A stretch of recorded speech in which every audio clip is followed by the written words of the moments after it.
ആ കുടിക്കുന്ന നാരങ്ങ വെള്ളമാണെങ്കിലും ഞാൻ പാവയ്ക്ക ജ്യൂസ് എന്ന് പറഞ്ഞാൽ അവനത് വിശ്വസിക്കും. അലുവയിൽ നിന്നാണ് ആലുവ ജംഗ്ഷൻ ഉണ്ടായെന്ന് പറഞ്ഞാലും ഇവനത് വിശ്വസിക്കും. എന്തു പറഞ്ഞാലും അങ്ങ് വിഴുങ്ങി അങ്ങ് വിശ്വസിക്കും. എന്തേലും മാറ്റം വന്നിട്ടുണ്ടാന്ന് നോക്കാം. അടുത്ത ആഴ്ച ഒരു മരണം ഉണ്ട് കേട്ടോ, പോണം. പോടാ, പോയിരിക്കാൻ പറ്റുമോ? പിന്നെ പോണം. Very interesting. ഒരു 1000 രൂപ എനിക്ക് തരാനില്ലായിരുന്ന? അത് കഴിഞ്ഞ മാസം ഞാൻ തന്നല്ലേ? അതും അങ്ങ് വിഴുങ്ങി. തൂക്കിയല്ലോ നാഥാ. അതെങ്ങനെ ശരിയാവും? തന്നു 1000 രൂപ സേവായി.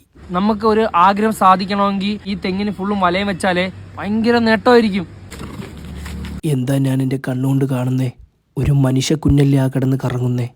അത്രയ്ക്കും അധപതിച്ചോടാ നീ. ആ കാണുന്നതേ മാൻ. അതിന്റെ കിണുങ്ങാമണിയിലെങ്കിലും നോക്കിയിട്ട് മനസ്സിലാക്കടാ, അത് പട്ടിയാണെന്ന്. പാഷൻ ബ്രോ ഇല്ലേ, ഇതുണ്ടാക്കി എന്റെ വാപ്പായ. ഈ ഇട്ടേക്കുന്ന ഉടുപ്പുണ്ടാ, ഇത് നെതർലാൻഡ്സിൽ ഞാൻ നേരിട്ട് പോയി വാങ്ങിയതാ. ടാറ്റ കമ്പനി ഇല്ലേ, എന്റെ വാപ്പാടയാ. അയ്യോ, നീ എന്താ ഇങ്ങനെ ആയി പോയാ? എന്ത് പറഞ്ഞാലും അങ്ങ് വിഴുങ്ങിക്കോണം. ഞാൻ ഇപ്പൊ നിന്നെ പറ്റിക്കാൻ വേണ്ടി അഭിനയിച്ചതാ. അടുത്ത ആഴ്ച ആ മരണത്തിന് ഞാൻ കാണൂല കേട്ടാ.